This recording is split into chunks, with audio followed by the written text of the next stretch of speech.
नमस्कार फ्रेंड्स, मैं रचना शुक्ला अपने चैनल एस्ट्रोलॉजर पामिस्ट रचना शुक्ला में आप सभी का बहुत बहुत स्वागत करती हूँ।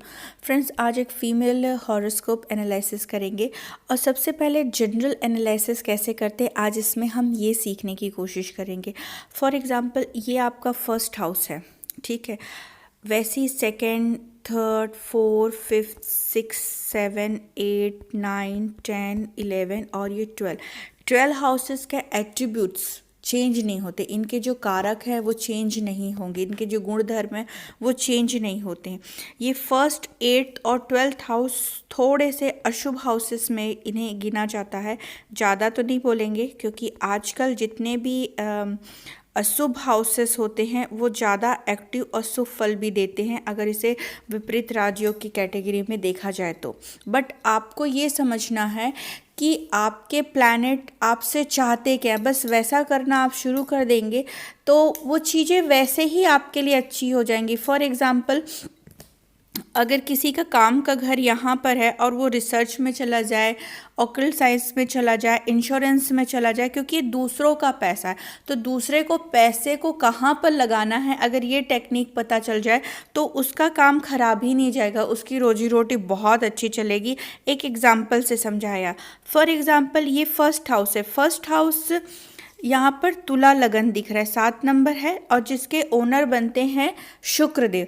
अब शुक्रदेव का कारक क्या है, सबसे पहले ये समझना पड़ेगा। उनका कारक क्या है।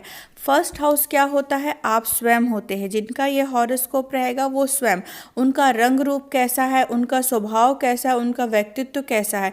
अब जो राशि उदित हो रही है, इट मीन यहाँ पर 7 नंबर हो रही, तो इनकी जो पर्सनैलिटी रहेगी वो कहीं ना कहीं वीनस जैसी रहेगी। अब वीनस का एट्रीब्यूट क्या होता है, उसका लक्षण क्या है या कारक क्या है कि वो आपको वेल्थ देगी। तो इट मीन ये वेल्थ का कारक होगा कि ऐसा पर्सन वेल्दी रहेगा। दूसरा, अट्रैक्शन देगा, ठीक है, लग्जरी देगा, कंफर्ट देगा।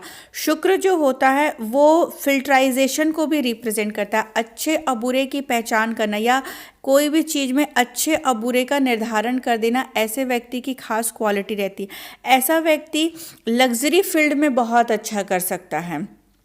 इट मीन ऐसा जो प्रोफेशन जो कि लग्जरी से रिलेटेड हो काफ़ी अच्छा करेगा। ऐसा व्यक्ति वीनस है तो वीनस एक फीमेल को रिप्रेजेंट करती है, तो ऐसा व्यक्ति थोड़ा सा, ऑब्वियसली ये फीमेल ही है तो इनमें एक अट्रैक्शन होगा, एक ग्लैमर होगा, इनके पहनने ओढ़ने रख रखाव में एक करीना होगा कि एक बहुत चीज़ों में ऐसा रहेगा कि लोग इनको कॉपी करना भी पसंद करेंगे क्योंकि इनकी जो वे ऑफ वर्किंग होगी या वे ऑफ लिविंग होगा बहुत डिफरेंट होगा जो कि लोगों को अट्रैक्ट करेगा।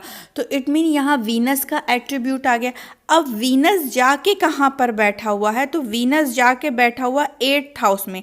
तो मैंने कहा ना, बस इसको कड़ी से कड़ी मिलाना है। अब 8th हाउस कारक किसका होता है, इसे बोलेंगे आप लॉन्जिविटी का। आप लाइफ यहाँ से देख सकते हैं, एज देख सकते हैं, डेथ देख सकते हैं, सिकनेस बीमारी देख सकते हैं।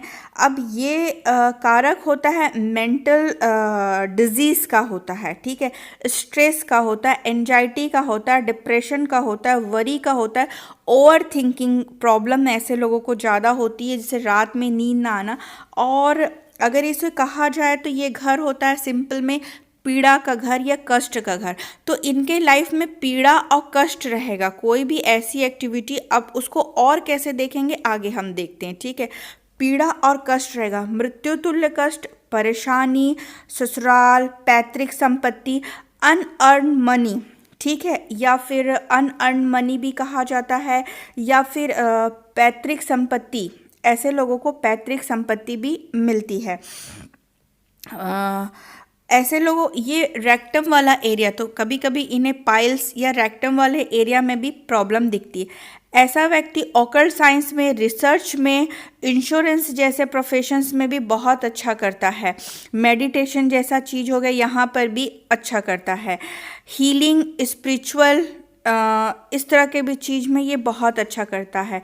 यहाँ पर ये देखेंगे कि जो मेजर ट्रांसफॉर्मेशन होता है, ठीक है, या रूपांतरण कहते हैं, वो इसी हाउस से कि इतनी प्रॉब्लम या अड़चनों के बाद वो जो एक निखर के निकला, वो एक ट्रांसफॉर्मेशन हुआ इनके लाइफ में। क्यों? क्योंकि मैं दिस एंड दैट प्रॉब्लम से गुजरी हूँ, तो मेरे लाइफ में ये ट्रांसफॉर्मेशन हुआ। तो ये मेजर ट्रांसफॉर्मेशन को भी इंडिकेट करता है ये हाउस।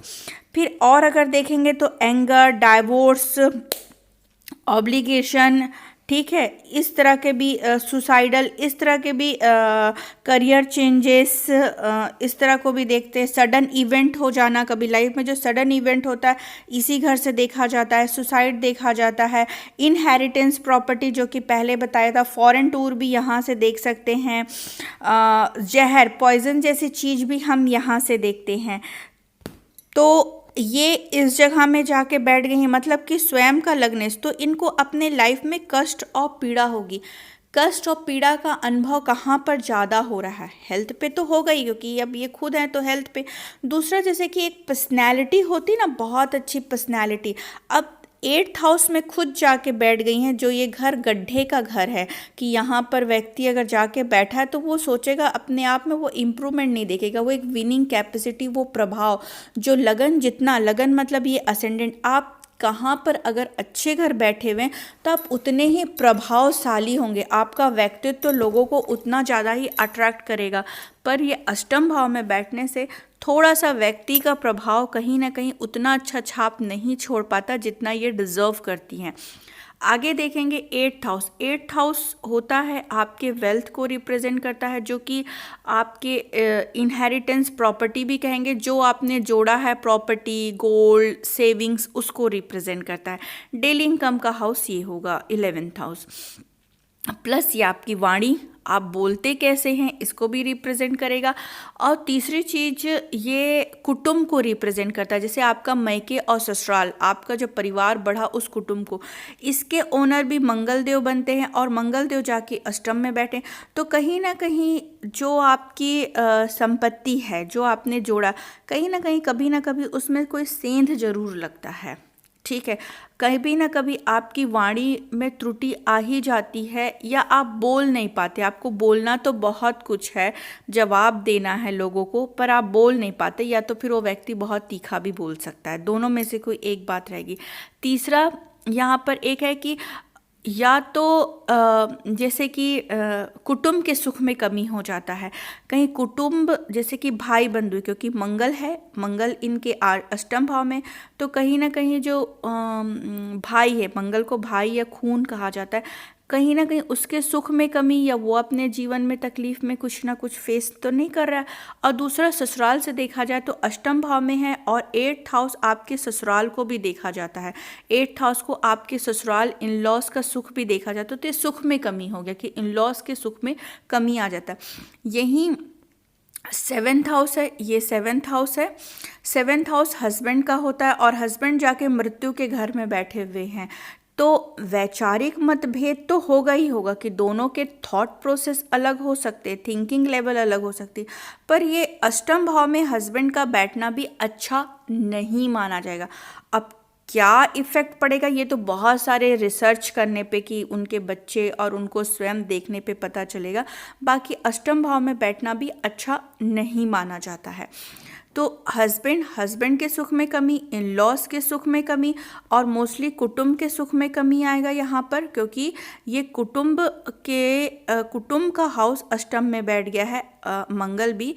तो यहाँ पर क्या होगा, जो पीड़ा और कष्ट होगा इनको, इनके लाइफ में खुद का हेल्थ तो इफ़ेक्टेड रहेगा ही रहेगा। वो जो एक पर्सनैलिटी जो सोचती होंगी कि मेरे लाइफ में वो मुझे मान सम्मान, या जो मैं कर रही हूँ, जो एफर्ट डालती हूँ अपने हर काम में या हर रिलेशनशिप में, उसमें भी इनको थोड़ा सा डिफेम या थोड़ा सा अड़चन उसमें भी देखती होंगी, वहाँ पर भी पीड़ा देख रही होंगी। और साथ ही साथ में अपने कुटुंब के सुख में भी ये पीड़ा का अनुभव जरूर करेंगी, कष्ट जरूर अनुभव करेंगी। एक क्वेश्चन बहुत अच्छा आया था कि 6th हाउस में अगर 6th के लॉर्ड बैठे हो तो क्या वो व्यक्ति जन्म भर रोगी रहेगा? ऐसा नहीं होता। तो क्या फुल ये लाइफ पीड़ित रहेंगी, कष्ट में रहेंगी? ऐसा फुल नहीं रहता है, ठीक है। और दूसरी बात ये कि जब प्रॉब्लम का पता है तो सॉल्यूशन का भी पता रखेंगे, तो काफ़ी कुछ जब आप किसी चीज़ का परिहार करते हैं तो वहाँ पर भी आपको बेनिफिट मिलता है, और उससे भी आपके कष्ट और पीड़ा या जो भी प्रॉब्लम्स है उनमें आपको कमी, या जिस चीज़ को आप एनहांस करें तो उसमें भी एनहांसमेंट होता है। अदरवाइज़ अगर होता ही नहीं तो फिर वो इलाज तो होता ही नहीं। अगर आपको कोई फीवर है, अगर ये चीज़ जानी नहीं है तो फिर इलाज के लिए डॉक्टर बनते ही नहीं। तो हर चीज़ की मर्ज की दवा होती है। अब ये इनका फिफ्थ हाउस है। अब एक तो खुद तो ये पीड़ा और कष्ट में, फिर फिफ्थ हाउस होता है हैप्पीनेस का, आपकी खुशियों का, कि आप लाइफ में कितना खुश होंगे। दूसरा ये बच्चों का घर होता है, प्रोडक्शन, आप प्रोडक्ट कर रही ना किसी चीज़ को, प्रोडक्शन का होता है, क्रिएटिविटी का होता है आपके, कि आप क्या क्रिएटिविटी कर रही हैं। इसको आप इससे भी देख सकती हैं कि क्रिएटिविटी, पीड़ा, क्रिएटिविटी, प्रोडक्शन, और प्लस साथ ही साथ में एडवाइस देना, काउंसलिंग करना, ये घर उसको भी रिप्रेजेंट करता है। एजुकेशन को भी रिप्रेजेंट करता है। लव को भी यहीं से देखा जाता है कि लाइफ में कितना लव मिलेगा, या लव मैरिज सक्सेस रहेगी नहीं, या लव का भी यहाँ पर से देखा जाता है। तो अगर इसे कॉमन में कहे तो विद्या, संतान, आपकी स्मरण शक्ति, अचानक धन का लाभ भी जैसे लॉटरी लगना यहीं से देखा जाता है। प्रेम प्रसंग, निर्णय लेने की शक्ति, आपके इष्ट देव, आपका स्टमक वाला एरिया, सब यहीं से देखा जाता है। ये भी बहुत शुभ हाउस माना जाता है फिफ्थ हाउस को। अब यहाँ पर केतु बैठ गए हैं, केतु बैठे हुए हैं और उन पे शनि और राहु की दृष्टि पड़ी हुई है, और यहीं से इनका काल सर्प दोष शुरू होता है। काल सर्प दोष शुरू कहाँ से हो रहा है ये देखना चाहिए। कभी पूछते काल सर्प दोष का आप परिहार बताओ, तो हुआ कहाँ से है, क्या कारण से, कहाँ कहाँ इफेक्ट आएगा, उसको पूरा करके ही कोई चीज़ बताया जाएगा। बहुत क्वेश्चंस आते हैं इस तरह के।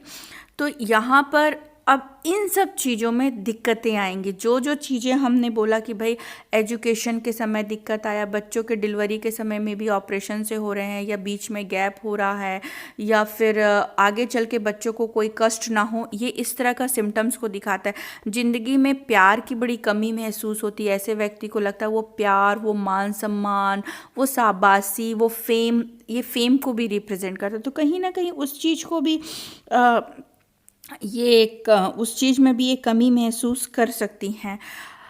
तो यहाँ पर केतु का बैठना उस जगह पे भी इनको इफ़ेक्ट करेगा। अभी हम इनके सेल्फ हैप्पीनेस को डिस्कस ज़्यादा करेंगे, तो क्योंकि मुझे इनके क्वेश्चंस नहीं पता है, तो यहाँ पर ये देखा जाएगा कि खुशी बहुत कम है लाइफ में, ठीक है।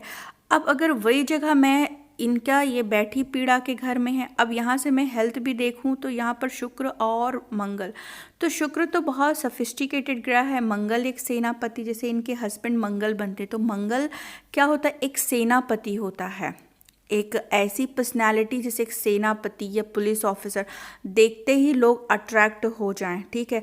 बहुत सुलझा हुआ इंसान, कम बोलने वाला, बहुत जो बोलेगा पावरफुल वे पे बोलेगा, कि उसका वर्ड पावर रहेगा, क्योंकि मंगल एक फायर है तो उसका वर्ड पावर बहुत ज़्यादा रहेगा। मतलब वो जो शब्द बोलेगा वो शब्द दुनिया पूरा करने पे जो बहुत जाएगी, ठीक है। जैसे कि फायर में क्या होता है, अगर किसी का फायर बहुत अच्छा है तो इट मीन उसमें वो कमांड रहता है कि लोग उसका कहना मानते हैं, अट्रैक्शन रहता है, वो उसकी निर्णय शक्ति बहुत अटल रहती है, जो भी वो डिसीजन ले लिए उसमें वो अटल रहते हैं।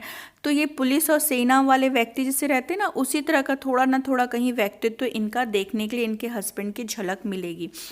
अब इनका ये फादर का घर होता है 9th हाउस। अब जब ये पैदा हुई होंगी तो भी अपने फादर को कहीं ना कहीं बेनिफिट ज़रूर दिया होगा, क्योंकि यहाँ पर इनके बहुत शुभ हाउस बनते हैं काम के घर को लेके, और ये भाग्य, तो 9वां हाउस जो कि भाग्य का होता है, आपके लक का होता है। लक केंद्र से संबंध बना रहा है, मतलब ये देखिए लक जो है इनका, दोनों ने आपस में ये जो बुध है यहाँ पर और चंद्र, ठीक है। इन दोनों ने घर एक्सचेंज किया हुआ है, दोनों ने घर किया। 3 नंबर जो है वो 4 नंबर में गया हुआ है। ठीक है, तो यहाँ पर भी एक शुभ माना गया, क्योंकि ये आपके प्रोफेशनल का घर होता है, आपका कर्म का घर होता है। तो यहाँ पर ये माना जाएगा कि ये व्यक्ति कहीं ना कहीं बिजनेस, ठीक है, या सेल्स मार्केटिंग इस तरह से होता है। सूर्य बहुत अच्छा है, यहाँ पर सूर्य भी बहुत अच्छा है। ठीक है, डेली इनकम का हाउस भाग्य, तो इनके यहाँ भाग्य से डेली इनकम आएगा। मतलब एक लक फैक्टर भी रहेगा कि बंदा कर्म तो कर रहा है पर उसका भाग्य इतना अच्छा है कि उसका डेली इनकम आएगा। तो यहाँ पर क्या होगा कि सूर्य कहीं ना कहीं गवर्नमेंट से कनेक्टिविटी बहुत अच्छी रहेगी, कि वो गवर्नमेंट सेक्टर से रिलेटेड काम हो या जो भी काम हो वो गवर्नमेंट के साथ में हो, ये भी पॉसिबिलिटी बहुत अच्छी बनती है। और क्या राजयोग बनता है कि चंद्र तो अपने ही राशि में बैठा हुआ है और गुरु इस राशि में बैठ के उच्च का कर रहे हैं, तो ये भी बहुत अच्छा राजयोग माना जाता है। इसे हम कहते हैं गज केसरी योग। तो ऐसे व्यक्ति के हाथ में पैसा परिपूर्ण भरा रहता है, अच्छे खासे बड़े बड़े गाड़ियों में घूमना, गज केसरी योग बनना, ये बहुत शुभ माना जाता है। केंद्र का मालिक त्रिकोण में बैठा हुआ है, बहुत शुभ माना जाता है। तो अभी तो ये कुछ नहीं कर रही हैं, मुझे पता चला कि ये कोई काम नहीं कर रही। तो कहते ना कि शास्त्रों में लिखा हुआ है कि आप किसके कर्म का खा रहे हो कोई नहीं जानता है। तो यहाँ पर हस्बैंड को ये अपना लक देंगी, ठीक है, अपना लक देंगी कि हस्बैंड बहुत और ज़्यादा राइज करे। उनके भी अपने किस्मत में होगा ही होगा, नो डाउट, बट ये थोड़ी लकी होंगी काम को लेके कि हाँ, जिस घर में भी जाती होंगी वहाँ पर काम में इम्प्रूवमेंट ज़रूर आएगा। उनकी रोजी रोटी में जो पैसा डेली इनकम आना है वो भाग्य से आएगा। ठीक है, क्योंकि नवम हाउस इनका एक्टिव है, केंद्र का मालिक त्रिकोण में है, यहाँ सूर्य बैठा हुआ है, तो भाग्यशाली माना जाएगा, लक रहेगा, भाग्य भगवान का सपोर्ट रहेगा। बहुत ज़्यादा ये धर्म के प्रति भी आकर्षित होंगी, थोड़ी धार्मिक किस्म की भी होंगी। भाग्य लक बहुत एक्टिव है तो यहाँ लकी भी होंगी। प्लस सूर्य जब एक्टिव होता है तो बोनस को रिप्रेजेंट करता है। बोनस मतलब लक है तो आपकी सैलरी आ रही है, आपका काम अच्छा चल रहा है, पर साथ ही साथ बोनस भी आता है, एक्स्ट्रा इनकम को रिप्रेजेंट करता है, फॉरेन टूर को रिप्रेजेंट करता है और समाज में मान सम्मान को भी रिप्रेजेंट करता है। तो इट मीन जब एक एज होगा या कौन सी महादशा अंतरदशा, तो इनको समाज में वो मान सम्मान भी मिलेगा, क्योंकि सूर्य एक्टिव है तो नॉट ओनली फाइनेंशियली बोनस मिलेगा ना, वो सूर्य वो मान सम्मान, वो इज्जत भी दिलाने का और यश कीर्ति भी इनको देगा कि समाज में इसका नाम भी रहे। अब जब इतना अच्छा योग काम के लिए बना है तो ऑफकोर्स ये लेडी काम तो करेगी, आज नहीं तो कल ये ज़रूर अपना काम तो संभालेंगे, क्योंकि एक लक दे रही हैं, बहुत अच्छी बात है। बट ऐसे लोग मोर्चा भी संभालने वाले होते हैं तो ये ज़रूर उस चीज़ को संभालेंगे, आज नहीं तो कल। वैसे 40 ईयर पे इनका एक्टिवेट हो जाता है, 40 ईयर पे, तो ये अपना काम वगैरह ज़रूर संभालेंगी या कहीं ना कहीं इनका इन्वॉल्वनेस रहेगा ही रहेगा, और जिससे इनको मान सम्मान। तो अगर देखा जाए तो इनके लाइफ में पीड़ा और कष्ट तो है, बट कहीं ना कहीं इनका फाइनेंस, इनका वेल्थ देखा जाए तो ये बहुत अच्छा है। पर मैं बोलूँगी कि ऑल ऑफ सडन वेल्थ पे कोई नुकसान भी आने की संभावना बनी हुई है, तो इस चीज़ का आप केयरफुली प्ले करिएगा। ये शनि और राहु का श्रापित कुंडली बनता है। श्रापित कुंडली का मतलब, श्रापित योग का मतलब क्या हुआ कि जितना भी एफर्ट आप कर रहे हैं तो रिजल्ट आपको लाइफ में ज़्यादा उसके अच्छे रिजल्ट नहीं देखते, और ये भी एक हेल्थ इश्यूज़ को रिप्रेजेंट करता है लाइफ में, कि हेल्थ इश्यूज़ हो रहे हैं जो कि जिसका जो तोड़ होता है जल्दी नहीं मिलता है। ठीक है, और दूसरा जिस चीज़ में जितना भी एफर्ट कर रहे हैं वहाँ पर उसके रिजल्ट्स कम मिलते हैं, एक तो श्रापित योग के कारण से है। दूसरा, ये कुंडली कालसर्प दोष से पीड़ित है, मतलब ये पूरे जो घर हैं 6 घर खाली हैं, बाकी के यहीं तक ही भरे हुए। तो जो 7 शुभ ग्रह होते हैं वो मूव करना चाहते हैं पूरा, ठीक है, तो ऐसा क्वारंटीन हो गए कि इनको बंद कर दिया गया है, कैद कर दिया गया है। लाइक इस तरह की फीलिंग होती है कि क्वालिटी और एबिलिटी सब चीज़ होने के बावजूद भी इनको एक बंधा बंधा सा फीलिंग आएगा, वो अपॉर्चुनिटी या वो सपोर्ट नहीं मिलेगा कि ये भी अपने लाइफ में कुछ बेहतर करके दिखा सकें, या जो कर रही हैं वहाँ पर इनको खुशी हो और वहाँ पीड़ा ना हो, वहाँ पर एप्रिशिएशन। क्योंकि जो आपका 5th हाउस है वो एप्रिशिएशन को बताता है कि यस ठीक है आप किचन में ही काम करती हैं पर एप्रिशिएट कर रहे हैं, तो यहाँ एप्रिशिएशन या शाबाशी नहीं मिल पाती है। तो ये इनका जो काल सर्प दोष है, ज़रूर इसका निवारण करने की कोशिश करें। ऐसा निवारण करना कोई मजाक नहीं होता कि आपने ऐसा एक उपाय किया, लोग मुझे बोलते हैं और हो गया, ऐसा नहीं होता। बट यस, ये ज़रूर इनको वहाँ से फ़ायदा ज़रूर देगा। और मुझे बहुत ये भी बिलीव है कि ये अपना वर्किंग प्लेस भी संभालेंगी, क्योंकि ये इनका फाइनेंस जो इनके इतने अच्छे राजयोग यहाँ पर बने हुए काम को लेके, ये बहुत अच्छा योग है।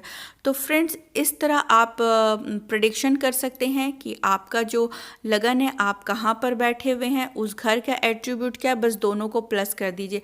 5th हाउस है, बच्चों का घर है, एजुकेशन का घर है, आपके हैप्पीनेस का है, उसको आप कर दीजिए। ये घर है इनका, ये इनकी प्राइवेट लाइफ, जो घर है, घर की लाइफ में आपके शनिदेव बनते हैं और आपके बच्चे, आपकी खुशी, हैप्पीनेस। तो ये घर के सुख में, मतलब प्रॉब्लम कहाँ हो रही, घर में हो रही। क्यों? शनि और राहु की श्रापित कुंडली बनी हुई, तो घर में प्रॉब्लम हो रही है। इस तरह की एक्टिविटी को ये रिप्रेजेंट करेगा।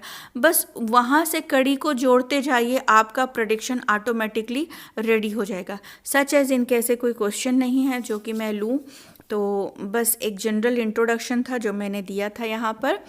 आज के लिए इतना ही। आने वाला वक्त अच्छा है, जो चल रहा है वो भी अच्छा है इनका, और आने वाला वक्त अच्छा ही है।